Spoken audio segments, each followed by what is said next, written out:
In this video, we're going to talk about framing of speeches.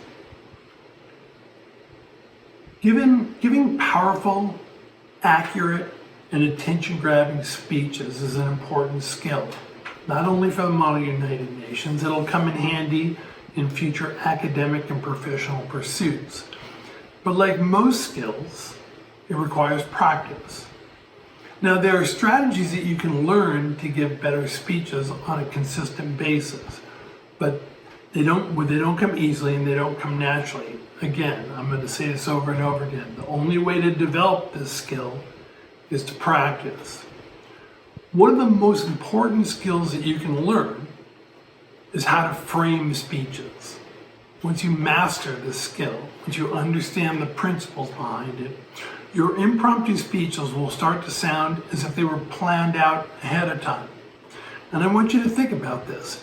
When people give good speeches, especially when they're giving them off the top of their head, we make certain assumptions about them. Think about it. What do you think about people who can just get up and give a great speech? They're knowledgeable, they're confident, they're adaptable. When you learn how to frame speeches and then practice what you've learned over and over and over again, people will attribute those characteristics to you. Knowledgeable, confident, adaptable. Now, framing is used in a variety of different ways by different disciplines, but they all generally refer to the same idea.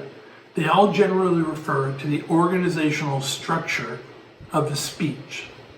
A speech, a good speech, is more than the words themselves.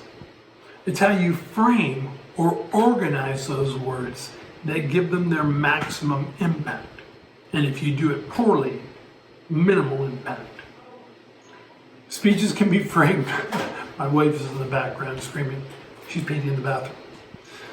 Speeches can be framed in a variety of ways, but for our purposes, we want you to think about each speech, regardless of its length, as being comprised of three parts: the hook, the body, and the closer. And while each of these parts has a distinct purpose, they're all connected. The body of the speech is not separated from the hook and the closer. The body of the speech is framed by the hook and the closer. So we'll talk about them individually, but they are all collected together and connected together. The hook is the attention grabber, the opener for your speech. Now, depending on the circumstances, hooks can be flashy and emotional, or just very logical and concise. A strong hook should instantly grab the attention of the room, but it can't be the majority of your speech. You don't want to overdo the hook. It's meant to grab the attention of the delegates. The body of your speech has to keep their attention. So the hook's only going to do so much. Now, there are a number of common hooks that people use. One way is to start off with a just passionate or emotional story. Now, keep in mind that you might only have 30 seconds, 45 seconds, a minute to speak. And so you have to adjust these recommendations based on the amount of time you're allowed to speak.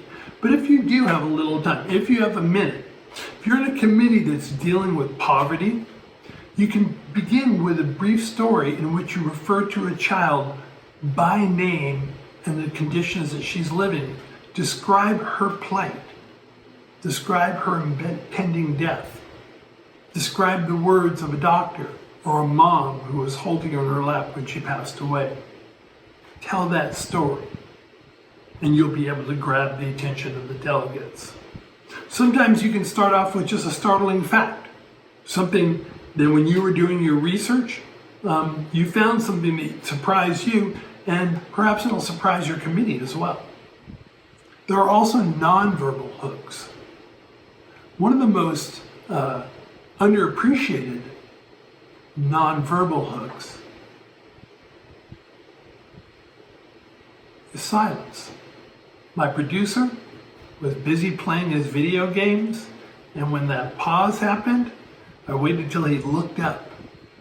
Silence can be tremendously powerful. People oftentimes feel like they have to fill in every single second with words. You don't.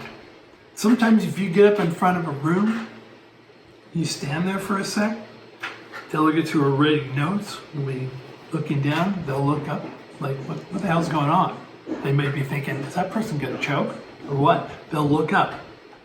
You've got them hooked. Now you've got to do more than that. Sometimes asking a provocative question can be a good hook. If mankind can develop telescopes that allow us to see distant galaxies and microscopes to allow us to see things that our ancestors couldn't even have imagined, why haven't we figured out a way to ensure that millions of children don't die of starvation every year? Cameron hopes the committee will begin to address that urgent question. Right? Draw some sort of contrast, scientific accomplishments, and the inability to deal with a particular issue.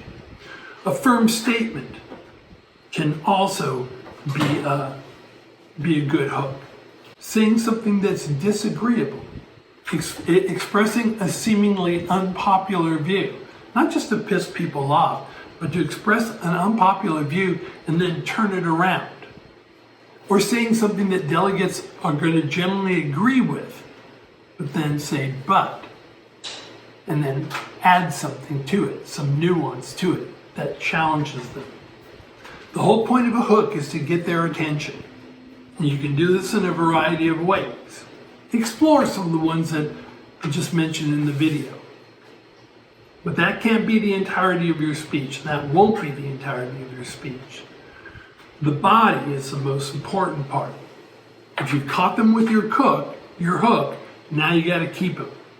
The body should be an action or direction that the committee should take, a policy the committee should pursue, or at least consider pursuing. The goal of every committee is to solve some problem, right? The body of your speech should point the committee towards a solution, a direction. If you get up there and you just start saying things, you're talking just to talk. And unfortunately, a lot of delegates talk just to talk. So you want to do something different. You want to stand out. You want to know if somebody asks you, if I come up to you after your speech and say, what was the point of your speech? You should be able to give me a clear, concise answer. The body of the speech can be built around 2 or 3 facts, or policies, or actions. Right? These should be the facts that you want to emphasize. Now, these should be facts that you developed prior to the conference that can be used to create the body of your speeches. They can be in your research binder. The facts should be related to one another. They should be facts about the topics that you're looking at in the background guide. Actions that your country has taken to address that topic. Actions that the United Nations has taken, both successful and not successful.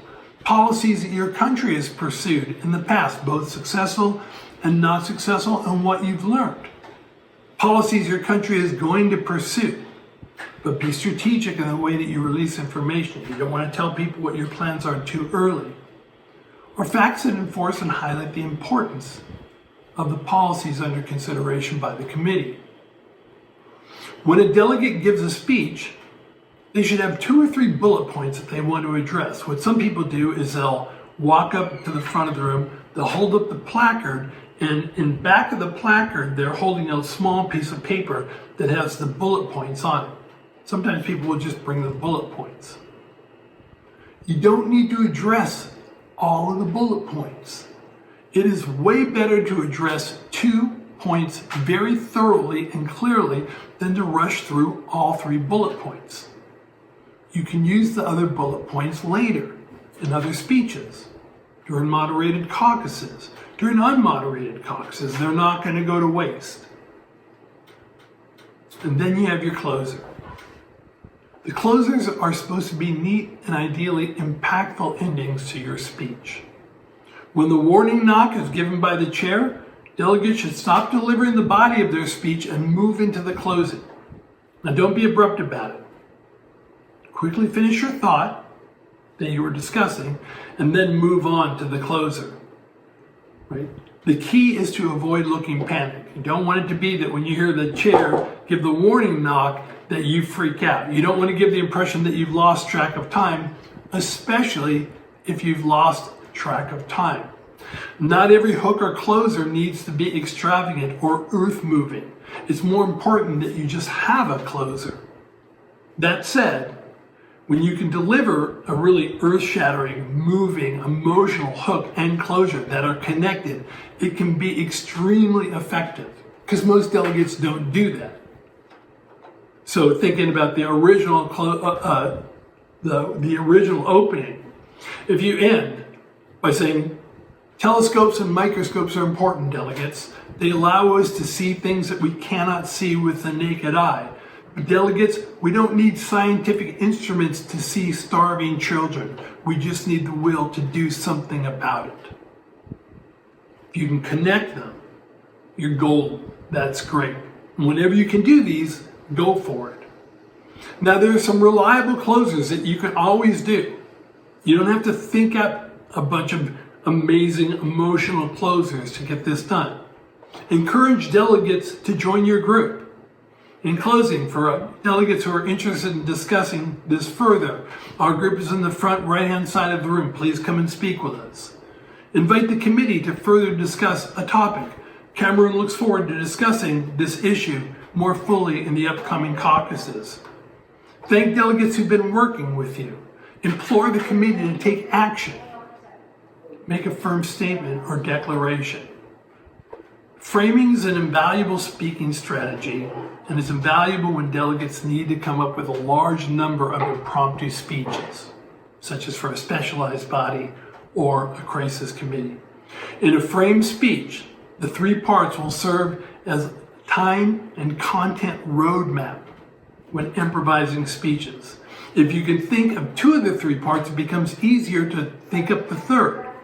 Framed speeches sound organized because they break down the speaking process. When you break down to three parts, coming up with an impromptu speech becomes much more manageable, especially when you know that a closer is easy to write, because there are some automatic ones that you can do. The body of the speech should come easy because that's the part that you've studied. That's the part you've researched. That's where you get to demonstrate how much you know. And if you can't come up with a great closer, just use one of the reliable ones and you're good to go. None of this comes easy. It involves doing three things: practice, practice, and practice.